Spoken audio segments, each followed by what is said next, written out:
জান্নাতের বাড়িটা কত বড় এটা জানার জন্য আগে ছোট্ট দুইটা ঘটনা শুনতে হবে। এই ঘটনা দুইটা আপনি পাবেন বুখারী শরীফের ব্যাখ্যা গ্রন্থ ফাজলুল বারী নামক কিতাবের মধ্যে। শাইখুল ইসলাম আল্লামা শাব্বির আহমদ উসমানী রাহমাতুল্লাহি আলাইহির তাকরীর সম্বলিত কিতাব। এই কিতাবের মধ্যে এই ঘটনা দুইটি আছে। প্রথম ঘটনা হলো রাসূলুল্লাহ সাল্লাল্লাহু আলাইহি ওয়াসাল্লাম একদিন হযরতে জিবরাইল আলাইহিস সালামকে ধরে বসলেন, ভাই জিবরাইল, আপনি যে আমার কাছে এতবার আসা যাওয়া করেন, এতবার আসেন, কোত্থেকে আসে জিবরাইল আলাইহিস সালাম? আসমান থেকে। কোত্থেকে বলেন? আসমান থেকে আসে। তো এই আসমান কত দূরে এটা তো কল্পনা করারও যোগ্যতা আমাদের নেই। এখান থেকে আপনি যে এত ঘন ঘন আমার কাছে আসেন, মুহূর্তের মধ্যে আসেন যান আপনার চলার গতি কত দ্রুত আপনি চলতে পারেন? কে জিজ্ঞাসা করলেন? নবীজি সাল্লাল্লাহু আলাইহি সাল্লাম। কাকে? জিবরাইলকে। হযরতে জিবরাইল আলাইহিস সালাম জবাব দিলেন, ইয়া রাসূলুল্লাহ, আমি জিবরাইল যে আল্লাহ পাকের কত দ্রুত গতি সম্পন্ন মাখলুক এটা আপনাকে বলে আমি বুঝাতে পারবো না, তবে আমি আপনাকে একটা ছোট্ট ঘটনা শোনাই, ওখান থেকে আপনি শুধু আন্দাজ করবেন যে আমি জিবরাইল কত দ্রুত চলতে পারি। নবীজি বললেন, ঠিক আছে শোনান। তো হযরতে জিবরাইল আলাইহিস সালাম বলছেন, ইয়া রাসূলুল্লাহ, আপনি তো জানেন আল্লাহ পাকের একজন প্রিয় বান্দা হযরতে ইউসুফ আলাইহিস সালামকে তার 11 ভাই দুশমনি করে কুয়ার মধ্যে ফেলে দিয়েছিল। নবীজি বলেন যে হ্যাঁ, এটা তো আমি আপনার মাধ্যমেই জেনেছি। কুয়া চিনেন তো? এই কুয়ার মধ্যে যদি আপনি একটা বাচ্চাকে ছেড়ে দেন, এই বাচ্চাটা কুয়ার পানি পর্যন্ত পৌঁছতে কয়দিন সময় নেবে? 1 থেকে 2 সেকেন্ড, ঠিক কি না? এর বেশি লাগবে? হযরতে জিবরাইল বলেন, ইয়া রাসূলুল্লাহ, ইউসুফকে তার 11 ভাই দুশমনি করে কুয়ার মধ্যে ছেড়ে দিয়েছে, না ছেড়ে দিয়েছে, তখনও আমি কোনো একটা কাজে সিদরাতুল মুনতাহায় ছিলাম। কোথায়? সিদরাতুল মুনতাহা কোথায় মনে আছে তো? একটু আগেই তো বললাম। আমি ছিলাম সিদরাতুল মুনতাহায়। ইউসুফকে তার 11 ভাই দুশমনি করে কুয়ার মধ্যে ছেড়ে দিয়েছে। ছেড়ে দেওয়ার পরে আল্লাহ রাব্বুল আলামিন আমাকে বললেন, জিবরাইল, আমার বন্ধু ইউসুফকে তার 11 ভাই দুশমনি করে কুয়ার মধ্যে ছেড়ে দিয়েছে, আমি আল্লাহ চাই আমার বন্ধু ইউসুফের পা যেন কুয়ার পানিতে স্পর্শ না করে। ইয়া রাসূলুল্লাহ, আমি নির্দেশটা পেলাম ইউসুফকে ছেড়ে দেওয়ার পরে, ছিলাম সিদরাতুল মুনতাহায়। নির্দেশ পাওয়া মাত্র সিদরাতুল মুনতাহা থেকে, 7 আসমানের নিচে না উপরে, সিদরাতুল মুনতাহা থেকে এসে আমি আমার একটা ডানা ইউসুফের পায়ের নিচে বিছিয়ে ধরলাম, তখনও পর্যন্ত ইউসুফের পা কুয়ার পানিতে পৌঁছতে পারে নাই। অতএব আপনি এবার বুঝে দেখুন যে আমি কত দ্রুত চলতে পারি। নবীজি বললেন যে হ্যাঁ, বুঝলাম। এবার নবীজি হযরতে জিবরাইল আলাইহিস সালামকে আরেকটা প্রশ্ন করলেন, জিবরাইল, আপনি যে আমার সাথে এতবার দেখা সাক্ষাৎ করলেন, আসলেন গেলেন, আপনি তো সবসময় খালি মানুষের রূপ ধরে আসেন। নবীজির কাছে জিবরাইল আসতেন কার রূপ ধরে? নবীজির একজন প্রিয় সাহাবী হযরতে দাহিয়াতুল কালবি রাদিয়াল্লাহু তাআলা, তার রূপ ধরে বেশি আসতেন। অনেক সময় অপরিচিত মানুষের রূপ ধরেও আসতেন। নবীজি বললেন, জিবরাইল, আজকে আমি আপনাকে মানুষের রূপে দেখতে চাই না, আপনার আসল রূপে আমি দেখবো এবং মাথা থেকে পা পর্যন্ত পুরাটা একসাথে দেখব। হযরতে জিবরাইল বলেন, ইয়া রাসূলুল্লাহ, এই দুনিয়াতে বসে আপনি আমাকে মাথা থেকে পা পর্যন্ত পুরাটা আসল রূপে দেখবেন, এটা যে সম্ভব না। নবীজি জানতে চাইলেন কেন সম্ভব না? জিবরাইল বলেন, সম্ভব না এজন্য যে আল্লাহ রাব্বুল আলামিন আমাকে এত বিশাল একটা বডি দিয়েছেন, এই ছোট্ট পৃথিবীতে আমার পুরাটা বডি জায়গা হবে না। আমার বডি এখানে জায়গা হবে না, আমি কি করে আপনাকে দেখাবো? তবে আপনি যেহেতু দেখতে চেয়েছেন, অতএব আপনি একটু আসমানের দিকে তাকান। নবীজিকে আসমানের দিকে তাকানোর অনুরোধ করে জিবরাইল আমিন চলে গেলেন। কিছুক্ষণ পর এসে বললেন, ইয়া রাসূলুল্লাহ, কি দেখলেন? নবীজি বলেন যে না, তেমন কিছুই তো দেখিনি। কিছুই দেখেননি? হ্যাঁ, এতটুকু দেখেছি, আসমানটা একেবারে সাদা ছিল, ফর্সা ছিল, হঠাৎ করে দেখলাম অন্ধকার হয়ে গেছে, কালো হয়ে গেছে। এখন তো দেখছি যে আবার আগের মতো ফর্সাই আছে। হযরতে জিবরাইল বলেন, ইয়া রাসূলুল্লাহ, আকাশ তো অন্ধকার হয়নি, যেমনটি ছিল তেমনটি আছে।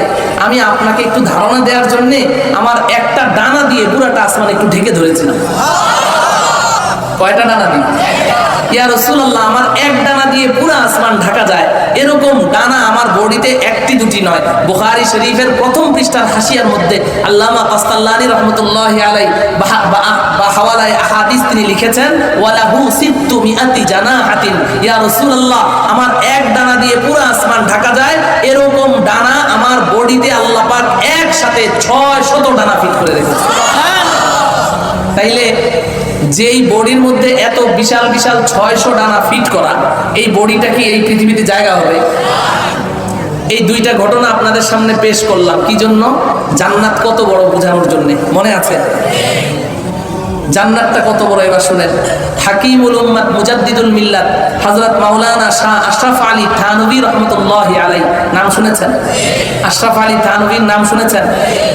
আশরাফ আলী থানভী রহমতুল্লাহি আলাইহি আল ইবকা নামক কিতাবের মধ্যে তিনি উল্লেখ করেছেন, একদিন হযরতে জিবরাইল আলাইহিস সালাম আল্লাহ পাকের কাছে একটা দরখাস্ত করলেন, রব্বুল আলামিন, আপনি যে এত বিশাল একটা জান্নাত তৈরি করেছেন, এই জান্নাতটা তো আপনি আপনার নেককার পরহেজগার বান্দাবান্দীদের জন্য তৈরি করেছেন, আমাদের ফেরেশতাদেরকে তো আপনি জান্নাত দিবেন না।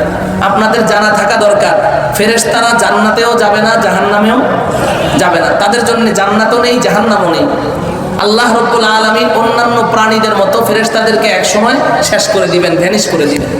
এই জান্নাত আল্লাহ পাক তৈরি করেছেন আমাদের জন্য। সবাই বলেন কাদের জন্য? সবাই বলেছেন কাদের জন্য? আমাদের জন্য আল্লাহ পাক জান্নাত তৈরি করেছেন। হযরতে জিবরাইল বললেন, রব্বুল আলামিন, আপনি তো আমাদের ফেরেশতাদেরকে জান্নাত দিবেন না, সেটা আপনার ব্যাপার, এতে আমাদের কোনো আপত্তি নেই, কিন্তু আমার মনের মধ্যে আজকে একটা শখ জাগলো, আপনি যদি আমাকে একটু অনুমতি দিতেন, আমি পুরাটা জান্নাত একটু ঘুরে দেখতাম।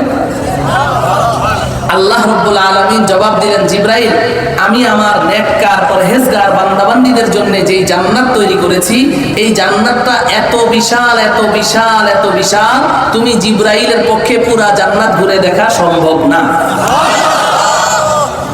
হাকিমুল উম্মাত লিখেছেন, হযরতে জিবরাইল বললেন, রব্বুল আলামিন, আপনি যদি অনুমতি দেন তাহলে আমি একটু চেষ্টা করে দেখি। আল্লাহ পাক বলেন, যাও, অনুমতি দিলাম।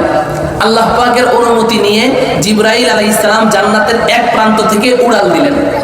এই উড়ালটার ধরন কেমন ছিল বোঝানোর জন্য আগের দুইটা ঘটনা শুনিয়েছি। উড়ালটা কি ঠেলা গাড়ির গতিতে ছিল না রেলগাড়ির গতিতে ছিল? এটা কত গতিতে ছিল এটা বোঝানোর জন্য আগের দুইটা ঘটনা শোনাইলাম।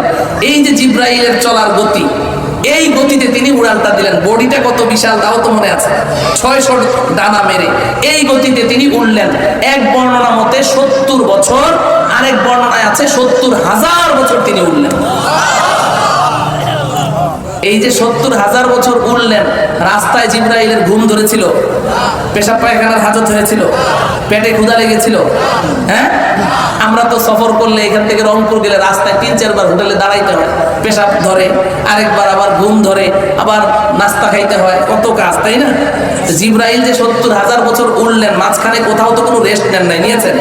নন স্টপ 70,000 বছর তিনি উড়লেন, কিন্তু জান্নাতের কোনো কুল কিনারাই খুঁজে পেলেন না। তখন দেখছেন যে আর কিছুই খুঁজে পাওয়া যাচ্ছে না, চারদিকে খালি অথই, খালি এই খোলা জায়গা, চলছে আর চলছে, কোনো কুল কিনারা নাই। তো এক জায়গায় বসে পড়লেন। বসে গিয়ে এবার জিবরাইল বলছেন, রব্বুল আলামিন, আপনি যেহেতু বলেছেন সম্ভব না, তাই কি আর সম্ভব? এতক্ষণে তো জিবরাইল বলছেন, রব্বুল আলামিন, আপনি যখন বলেছেন সম্ভব না, তখনই তো আমার বিশ্বাস হয়ে গেছে যে আমার পক্ষে পুরাটা ঘোরা সম্ভব না, কিন্তু আমি একটু পরীক্ষা করে দেখলাম যে আমাকে যে আপনি এত গতি দিলেন, এত বিশাল বডি দিলেন, এই গতি দিয়ে আমি কত দূর আসতে পারি। কিন্তু আশ্চর্যের ব্যাপার, 70,000টা বছর উড়লাম, আমি তো কোনো কুল কিনারাই খুঁজে পাচ্ছি না। রব্বুল আলামিন, আপনার কাছে শেষ দরখাস্ত, আমি যে 70,000 বছর এভাবে উড়লাম, আমি কত দূর আসলাম আর সামনে কত দূর আছে, আমাকে এটা একটু বলেন। আল্লাহ রাব্বুল আলামিন বলেন, জিবরাইল, তুমি যে 70,000 বছর উড়েছো, জান্নাতের খুঁটি কয়টা পেয়েছো? রব্বুল আলামিন, এই মাত্র 2টা খুঁটি পাইলাম। আল্লাহ পাক বলেন, জিবরাইল, এমন অসংখ্য অগণিত খুঁটি এখনো সামনে রয়ে গেছে। মুহতারাম হাজিরিন, এই জান্নাত আল্লাহ পাক কাদের জন্য তৈরি করেছেন? সবাই বলেন কাদের জন্য? আমরা সবাই জান্নাতে যেতে চাই। কারা কারা যেতে চাই হাত উঠায়। আল্লাহ রাব্বুল আলামিন আমাদের সকলকে আমাদের আসল বাড়ি, আসল ঠিকানা, আমাদের বাপ দাদার ভিটা